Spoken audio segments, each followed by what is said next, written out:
We are going to make a quick and hot breakfast in less than 30 minutes. Let's start with the biscuits.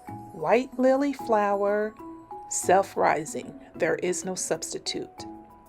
You'll also need heavy whipping cream. Now I'm going to use equal ratio, 1 to 1. I'm making a small batch, so I'm only using 1 cup for this recipe. The first thing you're going to need to do is fluff that flour. I don't bake every day, so that flour will start to pack.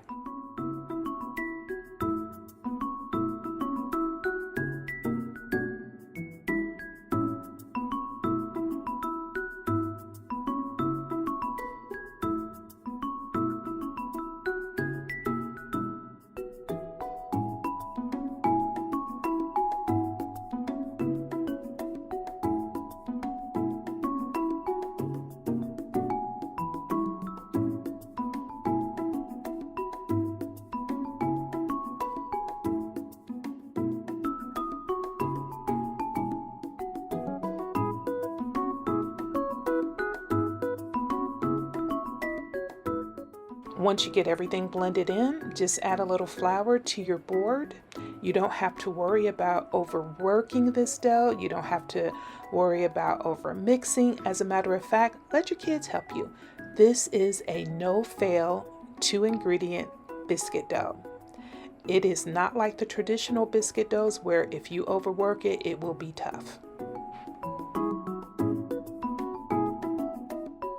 You'll notice that this dough is very sticky and very soft. So don't worry about it. Just put plenty of flour on your board, and anytime your hands start to stick, just put flour on your hands. You can't mess this up.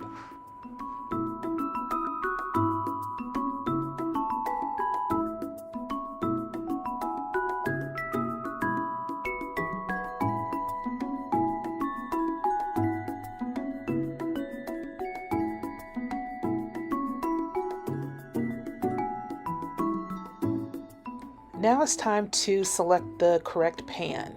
The correct pan is an iron skillet.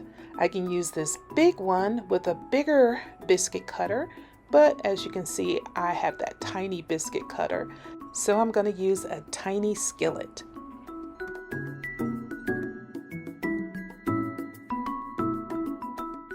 When you're cutting out your dough, be sure to press straight down. Don't use a twisting motion because that could inhibit the way the biscuits rise, and we want to get nice, big, fluffy biscuits. Now also, be sure to use plenty of flour to flour your biscuit cutter so that it doesn't stick the way mine is doing right now because I was skimping on the flour. Don't skimp on the flour.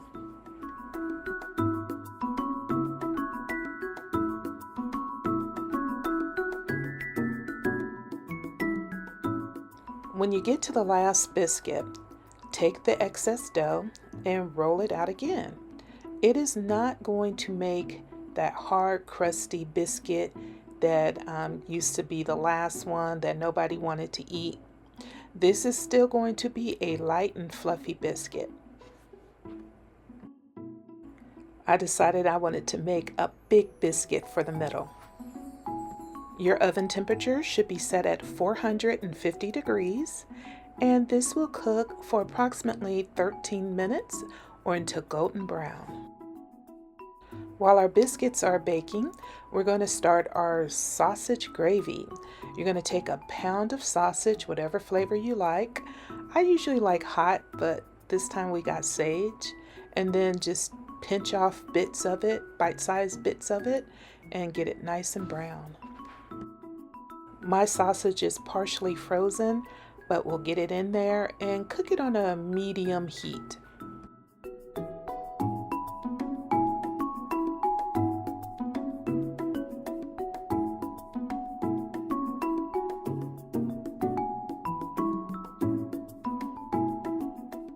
Once your sausage is brown, we're going to add 1/3 of a cup of all-purpose flour.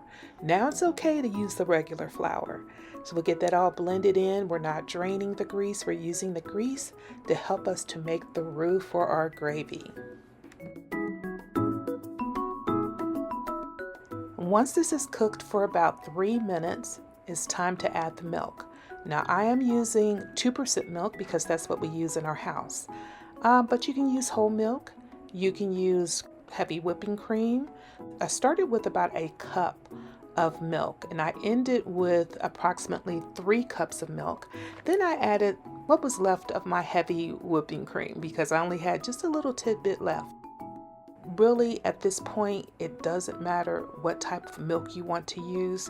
How thick and creamy your gravy is going to be is based on A, how much flour you use, and B, how much milk you're using. And now it's time for our biscuits to come out of the oven. Look how beautiful and perfect they turned out. Hardly any effort, 2 ingredients.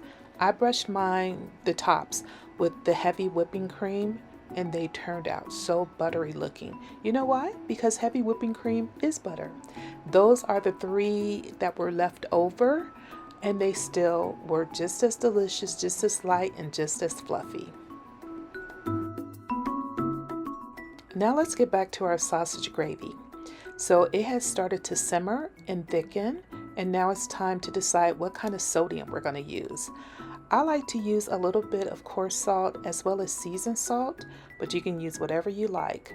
So I'm not going to tell you how much to put in there, but I will tell you to start on the lighter side because you can always add more. You can't add less. You'll need to add a little black pepper. Now I am a little bit more liberal with the black pepper because I really like the taste of it in sausage gravy, actually in any gravy. It really does add a nice kick, but be careful if you're using hot sausage. Also, if you notice that your gravy is a little thicker than you like, go ahead and thin it out at this point, add more milk.